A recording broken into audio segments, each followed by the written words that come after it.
Flawless victory. Fatality. Halo kambing, balik lagi bareng gue Zai. So di video kali ini gue bakal coba ngerangkum sebuah film yang lagi hype abis, apalagi kalau bukan Mortal Kombat 2021. Diadaptasi dari game terkenal berjudul sama, film ini disutradarai oleh Simon McQuaid serta dibintangi oleh aktor kenamaan asal Indonesia Joe Taslim yang akan beradu peran dengan Jessica McName, Lewis Tan, dan juga beberapa nama besar lainnya. Well, sebagai orang yang gak pernah memainkan game apalagi nonton film lawasnya, mari kita simak bersama alur cerita lengkapnya. Dongeng sebelum tidur. Terima kasih. Dongeng sebelum tidur.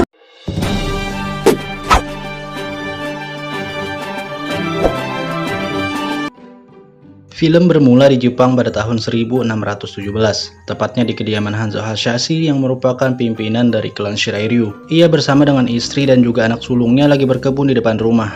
Kemudian sang istri meminta Hanzo buat mengambilkan beberapa gentong air. Sementara dia sendiri menyusul anaknya ke rumah karena si bontot terdengar nangis nggak berhenti-berhenti akibat suhu yang mendadak berubah menjadi dingin.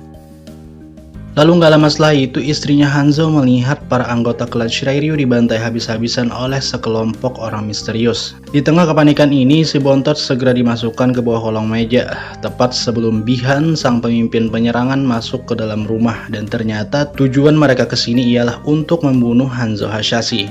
Bihan merupakan seorang ninja hebat pengendali es yang kelak akan dikenal sebagai Sub-Zero. Sementara itu Hanzo yang lagi di hutan langsung berlari setelah mendengar teriakan dari istri dan juga anaknya. Tapi sayangnya ia datang terlambat karena sekarang mereka sudah mati dalam keadaan membeku. Menggunakan pedang serta kunai miliknya, Hanzo membantai habis antek-antek Bihan yang berada di sekitaran rumah tersebut.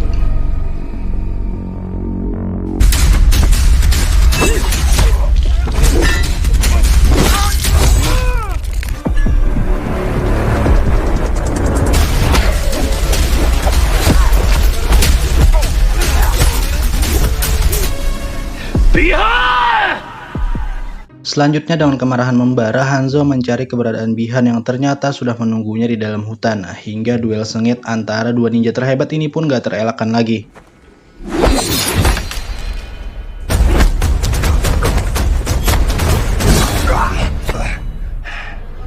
Walaupun Hanzo menyerang dengan menggunakan kunainya, Bihan masih tetap bisa untuk mengimbanginya dengan kemampuan pengendalian esnya. Bahkan, dia juga bisa merebut senjata Hanzo untuk kemudian menusukkannya tepat ke arah dada hingga membuatnya tumbang seketika.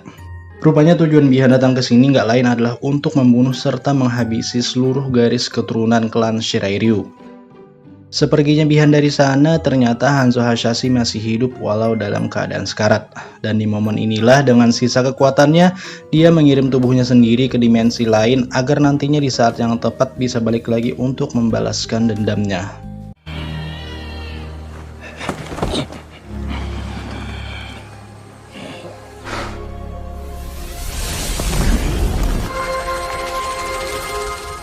Lanjut, seorang dewa pengendali petir bernama Raiden tiba-tiba muncul di sana untuk menyelamatkan serta membawa pergi anak bungsunya Hanzo.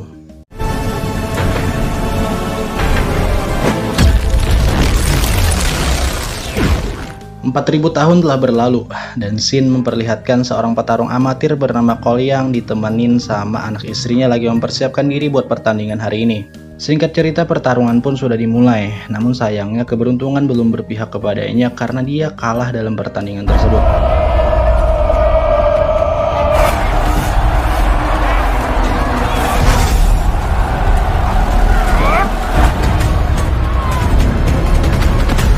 Di belakang ring usai pertandingan, tampak seorang pria bernama Jax menghampiri Cole dan menanyakan tentang tato naga yang berada di dadanya.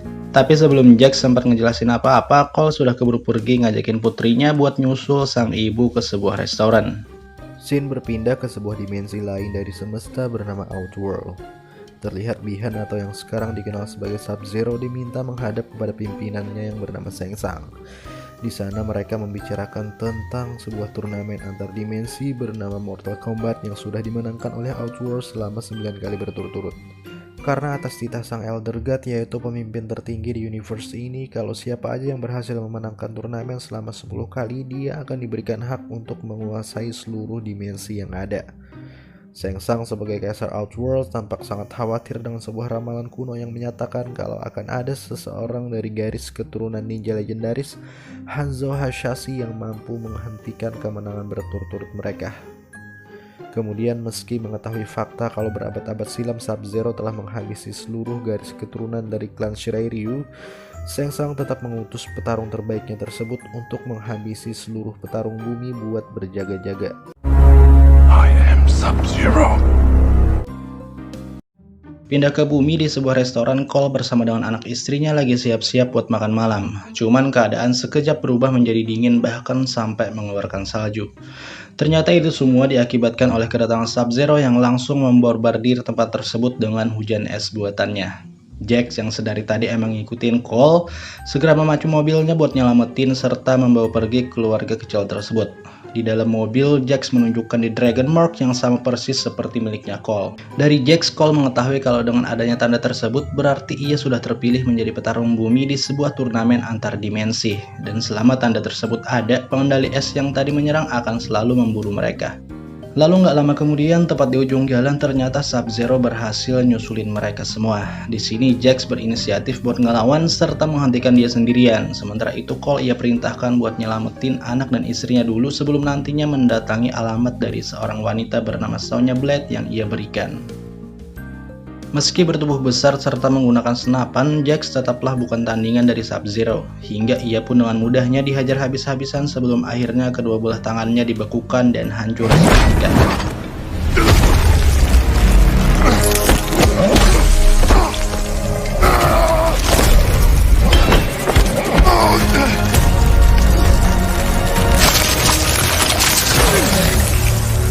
Di tempat lain, setelah mengamankan anak istrinya di sebuah rumah, Cole bergegas menuju alamat Sonya Blade yang tadi diberikan Jax buat mencari kejelasan.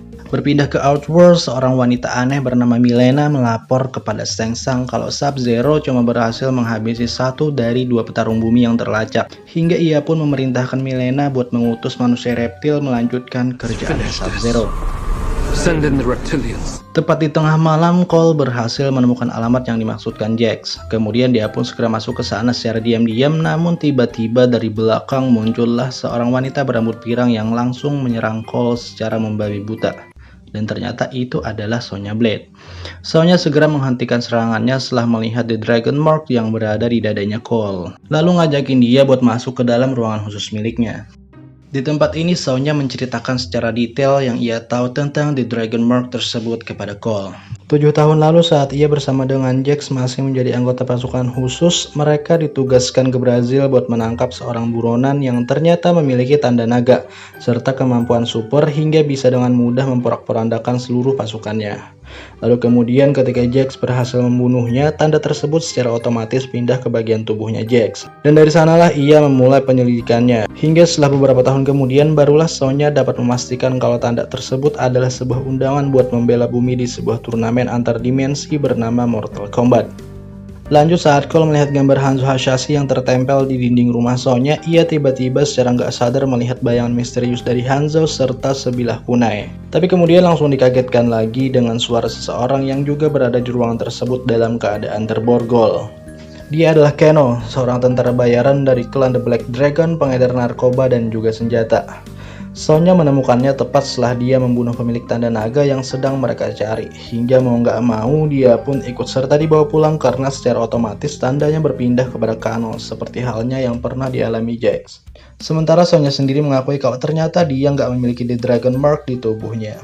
Masih di ruangan yang sama, secara tiba-tiba lampu mendadak mati. Dan tanpa disangka ruangan khusus yang selama ini tersembunyi berhasil dibobol oleh makhluk nggak terlihat menggunakan zat asam berwarna hijau. Lalu setelah beberapa saat tersudut karena musuhnya nggak terlihat, Sonya dengan instingnya berhasil menyerang makhluk tersebut menggunakan pisau. Namun sayang, dia ternyata mampu melelehkan pisau tersebut menggunakan lendir asam yang keluar dari mulutnya. Melihat hal tersebut, Keno nggak tinggal diam. Dia segera menggunakan lendir asamnya buat melepaskan borgol dan kemudian menusukkan sebuah flare ke tubuh makhluk ini atas saran dari Cole. Hingga akhirnya tampaklah seorang manusia kadal suruhannya Sengsang. Dengan begini mudah bagi Sonya untuk melepas lemparan pisaunya tepat ke arah dada kanan si kadal, dan Keno pun segera menyelesaikannya dengan merobek serta mengambil jantung makhluk tersebut sampai dia mati seketika. Kemudian setelah Cikadal mati, ternyata efek dari amukannya berakibat kepada hampir semua penelitian Sonya selama bertahun-tahun musnah seketika, termasuk beberapa petunjuk untuk pergi ke kuil Raiden. Sebuah kuil suci tempat berlatihnya para pemilik tanda naga untuk mendapatkan kekuatan super sebelum pertandingan Mortal Kombat dimulai.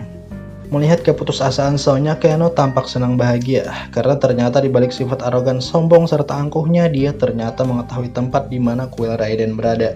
Cuman karena perlakuan Sonya terhadapnya begitu buruk hingga dia pun menolak buat ngasih tahu tempat tersebut, sebelum akhirnya Sonya memberikan tawaran sebesar $3 juta yang gak bisa ditolak oleh seorang macam Kano. Everyone's got a price. Name yours. You can't afford me. Fuck it. 3 million.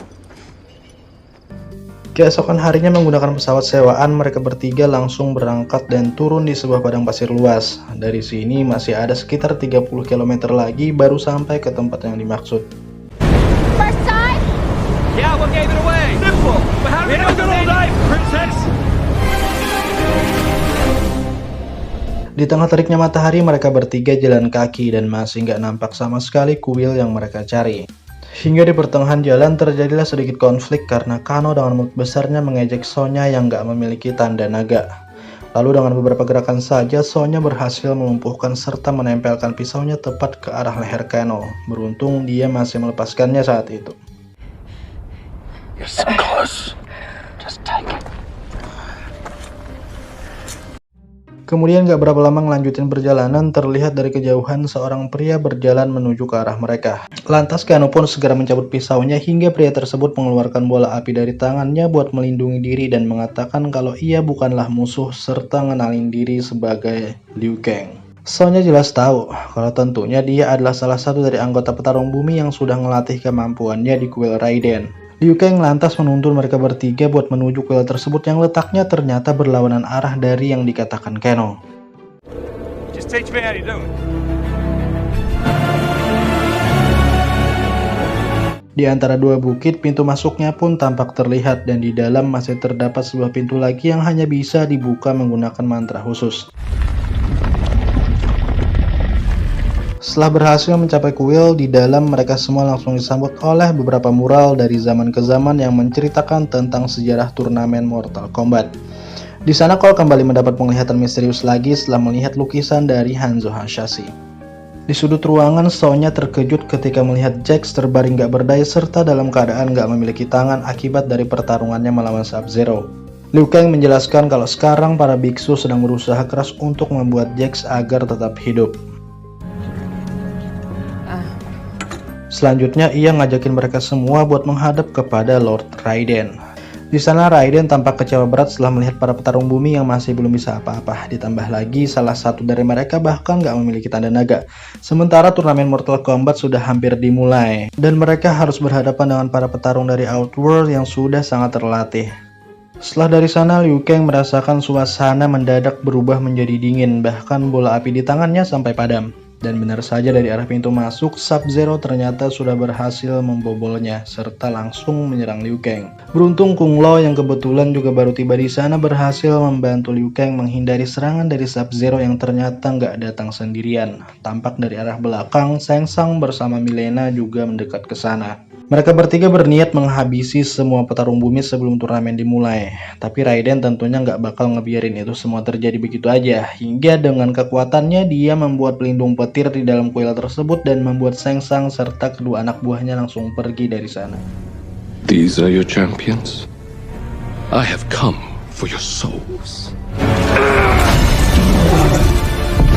Setelah melihat itu semua, Liu Kang bersama Kung Lao langsung inisiatif buat ngelatih para petarung ini nih, kecuali Sonya yang gak memiliki The Dragon Mark. Liu Kang lalu ngejelasin untuk bisa menghadapi para Outworlds di dalam turnamen, mereka semua harus berhasil membuka Arcana, yakni sebuah kekuatan super pemberian dari The Dragon Mark yang tentunya berbeda bagi setiap orang. You must unlock your Arcana.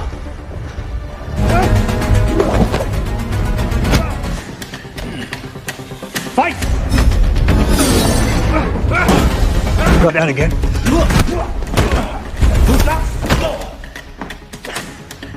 Gagal total di pelatihan pertamanya, Cole lantas menanyakan bagaimana dulu Liu Kang berhasil mendapatkan Arcana miliknya. Lalu dia pun bercerita kalau dulu ia adalah seorang gelandangan yatim piatu yang kemudian dipungut oleh ayah Kung Lao untuk belajar di sebuah akademi wushu. Selanjutnya ia bersama dengan Kung Lao melanjutkan lagi perjalanannya dengan mengabdi kepada Lord Raiden. Dan di sana ia diberikan tugas buat memburu serta membunuh seorang pria penjual anak-anak yang ternyata memiliki tanda naga hingga secara otomatis berpindah kepada Liu Kang. Dan gak disangka saat itu juga Arcana miliknya muncul.